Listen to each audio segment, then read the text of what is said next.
Hello YouTube, this is DVD Review Studios here, and today I'm going to be doing a Christmas haul video for 2017. So of course this will include my Blu-ray and DVD pickups, some random other stuff, and a few updates to the channel as well. Beginning with which, if you checked out my previous video unboxing Season 18 of The Simpsons, you will have noted the new setup, new table. I no longer have the generic wooden table I've been using ever since I began making YouTube videos really. I've renewed all my bedroom furnishings, so that unfortunately is gone. I'm using a new tripod, which explains the overhead angle, which personally I quite like, and give me some feedback on that in the comments. And I'm using a new camera as well, which is filming in 1080p rather than 720. So obviously things are hopefully being enhanced and made for the better and better quality videos, so that is what I'm striving for at the moment. So anyway, let's begin first of all with the Blu-rays. First up is Season 3 of The Flash, which I'm currently on episode 7, and so far so good. I'm enjoying it. The first 3 episodes, in my opinion, setting up the Flashpoint storyline, I really did not like, to be honest, but it's a really nice little 4-disc set, and seems to be going in a very good direction. I really enjoyed the episode with the Mirror character. I've just watched the episode with the Shadow villain, and I quite liked the huge sort of dinosaur-style monster episode. That was very good as well. So far so good. I'm enjoying this. I've just been introduced to the character Savitar, which I will assume is the main villain throughout the entirety of this season, since I read through the episode guide and got a couple of spoilers. But I'm really looking forward to seeing Gorilla Grodd again, who was in a 2-part episode, I think. I haven't watched that yet, obviously, and I can't wait to see whether King Shark pops up in this season as well. So that's Season 3 of The Flash. Next up we have Season 3 of Better Call Saul, which is by far one of my current favourite TV shows, and I absolutely love the direction this show is going in. Vince Gilligan has done an absolutely terrific job, both reintroducing certain characters such as Gus Fring, but definitely tying this in very closely to what Breaking Bad was. And of course Breaking Bad, we know what will happen to, say, Hector Salamanca, which is a prominent storyline in this season, and finally we are introduced to the character of Saul Goodman that we later know very, very well in Breaking Bad, but obviously that is a character created by Jimmy McGill. And overall I just love how close this is relating to Breaking Bad, and eventually I imagine there will be some sort of overlap, which would be very interesting. I'd love to see whether or not Jesse Pinkman or Walter White would crop up in this show, but I think the actors have already expressed no interest in doing that, or that they just don't want to tarnish what they've already done with those two characters. But either way, it would be incredible, and it was incredible to see a very light touch to the beginnings of Gus Fring, who was my personal favourite character in Breaking Bad, and I imagine they will explore him very heavily with Mike in Season 4. So overall, Season 3 of Better Call Saul, I can't praise this show highly enough. Beautiful cinematography and great direction for this show as a prequel to expand the universe that we knew of Breaking Bad. Next up we have Star Wars Rebels Season 3, which I really love this show in particular for the changes in characters, such as with Ezra and Kanan, and the standout character in this season for me personally was definitely Grand Admiral Thrawn. One absolutely unbelievable character. I really want to check out the original Thrawn novels. I think it's a 3-part series, I can't quite remember. But this season overall was very good. It was great to see an animated version of Alec Guinness's Obi-Wan Kenobi fight Darth Maul, and Darth Maul as a character was really well explored in this season. It was actually quite a shocking surprise to see him in Season 2, especially with what I did not know really about him being resurrected in the Clone Wars. And speaking of that show, I still haven't watched the Clone Wars. Should I invest my time in that show? I think it's about 6 seasons.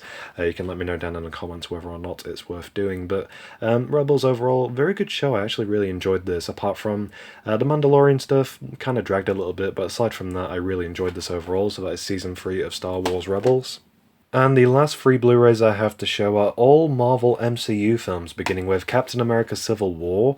Overall this was quite enjoyable. I was a little bit disappointed about the character Crossbones, very lightly touched upon and only appeared in this film for about 5 minutes tops, and I was really hoping for a lot more with that character. Perhaps he could have been the main villain or something, but unfortunately not. But it was an interesting film to see the Avengers pinned up against one another, and it was fantastic to see Paul Rudd return as Ant-Man / Scott Lang. So overall, very good film. I quite enjoyed it. Next up, continuing onwards from Civil War, basically, we have Spider-Man Homecoming, and this features a lot of sort of minimal footage from Civil War, in particular obviously based around the Spider-Man scenes, since Civil War was the introduction of the Tom Holland Spider-Man. But this film was pretty good actually. It's definitely not my favourite. It was very enjoyable, however, and I loved the villain, the Vulture, portrayed by Michael Keaton. That was a very surprising character, and I cannot wait to discuss the Spider-Man films in an upcoming video that I planned called First to Worst, where I shall be going over all 6 current Spider-Man movies, so that will be very intriguing.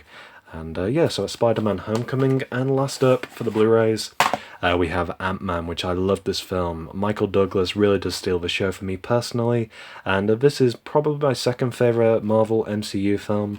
My favourite is still Guardians of the Galaxy, but overall, absolutely fantastic visuals, and I cannot wait to check out Ant-Man and the Wasp, which should be coming out in the new year, so that will be very good. So that is the Blu-rays. Let's move on to the DVDs. Moving on to the DVDs, first up we have The Simpsons Season 18, which obviously I won't really cover too much in this video because I did a whole video of it 2 weeks ago when I did the unboxing, but so far so good. I'm on disc 2 and it's incredibly enjoyable. And to answer a couple of questions I received, first of all, somebody asked me about the DVD menus, which are pretty much what you would expect. They're pretty much identical in layout to the other few seasons previous, and also the music and animation is very good.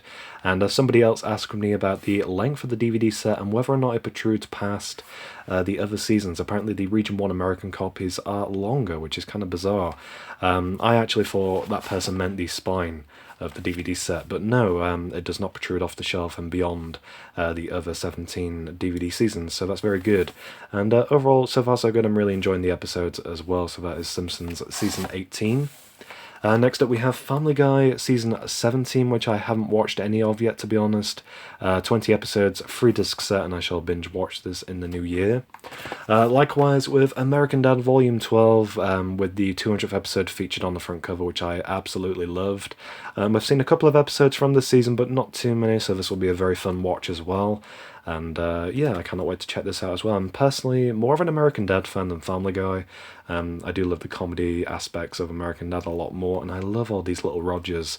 So many great Easter eggs, such as that one from Season 1, I think, etc. So that's a really fun front cover. Next up we have South Park Season 20, not a great season in my opinion, definitely fell flat in a lot of areas, but I did love the trolling storyline with Gerald, and I can't wait to rewatch this, so that's South Park Season 20. And last up for the DVDs, we have the final season of Castle. I'm currently on season 6 or 5, I can't quite remember, to be honest. I'll have to catch up at some point soon. But I think I've shown seasons 1 through to 6 on my channel already. I've got season 7, which I'll be showing in my January update, and this will be a fun watch, I will assume, as well. I cannot wait to finish this show. It's such an amazing series, and I love Nathan Fillion as an actor. So that is Castle, the final season. Moving on to the random stuff, first of all, which is by far the most impressive, we have the LEGO Star Wars Ultimate Collector Series BB-8 figure.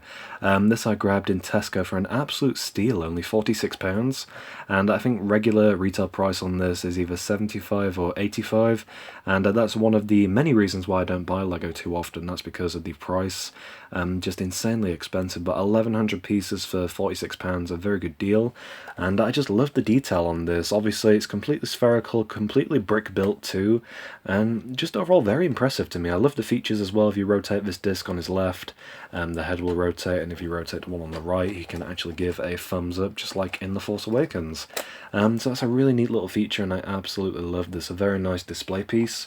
It does come with a display stand, which isn't as impressive in my opinion, but this little plaque is a nice touch, giving some basic information about BB-8 as a character, and you also get a miniature BB-8 as well, which is a nice touch too. So overall, very nice little display set. Next up we have a couple of random figures, beginning with 2 Rick and Morty Mystery Mini characters by Funko. These are part of a blind box series of about maybe 20 characters, and I got Jerry, which is quite common, and Morty, which is also common, and these look great. I love the very worried expression on Morty holding those 2 seeds, which I will assume will be going where the sun don't shine. Which is not very nice to think about, but yeah, really great little characters, decent pen applications. So that's Jerry and Morty. Next up we have a mini replica of the ship Slave 1 from Star Wars, which is a really decent design actually.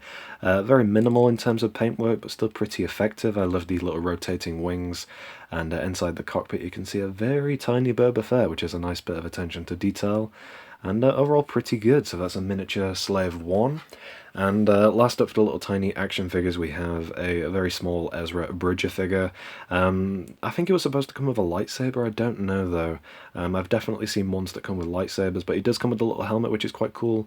And yeah, pretty decent articulation, I suppose, 5 points, so yeah, overall a decent paint job on that as well. Couple of books now. First up we have 13 Reasons Why by Jay Asher, which I was intrigued to check out the original source material. Quite like the Netflix series, it wasn't anything special, but it was enjoyable. And this is a fairly short book, so I shall read that within a week or so. So that's 13 Reasons Why. Next up we have Star Wars A New Dawn, which is a novel set just before the actual series of Star Wars Rebels, and gives an insight into how Kanan and Jarrus met with Hera, so I'm very intrigued to read this at some point very soon. And last up, which I've been wanting to read for ages, is James Joyce's Ulysses. Not a great edition, to be honest. It's one of the Wordsworth classics, but fairly thick book, so I shall work my way through this at some point very soon. And finally we have a really cool pop ride of Ghost Rider from Marvel, which I grabbed this in Forbidden Planet a couple of weeks ago, and I've been very excited to open this up.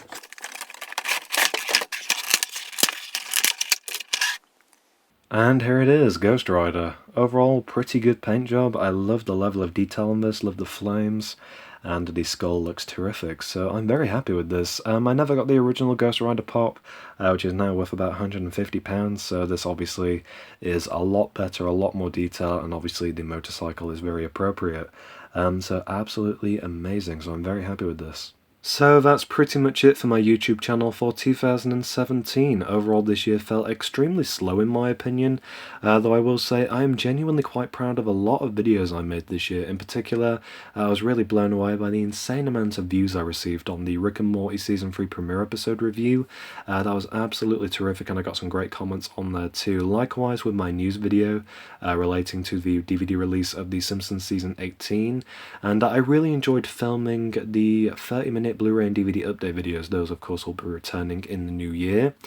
So I can't thank everybody enough for the views, comments, likes and criticisms. I really do appreciate everything I receive in terms of feedback. New DVD and Blu-ray collection overviews will be coming next year. I finally got around to building my new DVD shelves and they turned out fantastic in my opinion. So you can let me know what you think of those down in the comments. Comment of the year, a new feature I'm going to start in these annual Christmas haul videos. Comment of the year will be a comment that takes me by surprise. I receive a lot of great comments from some really intellectual people that I do admire and respect greatly, and then here and there I receive some pretty random comments.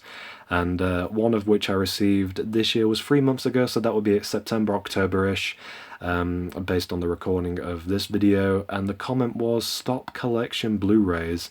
But what really took me by surprise was the video they commented on. This was on my Christmas haul video of 2015. How in God's name they ended up on that video and said that, I have no idea. But that was just entirely strange in terms of the entire scenario. The video they commented on, what they said, grammatically incorrect of course, but yeah, that just really took me by surprise. That was really weird.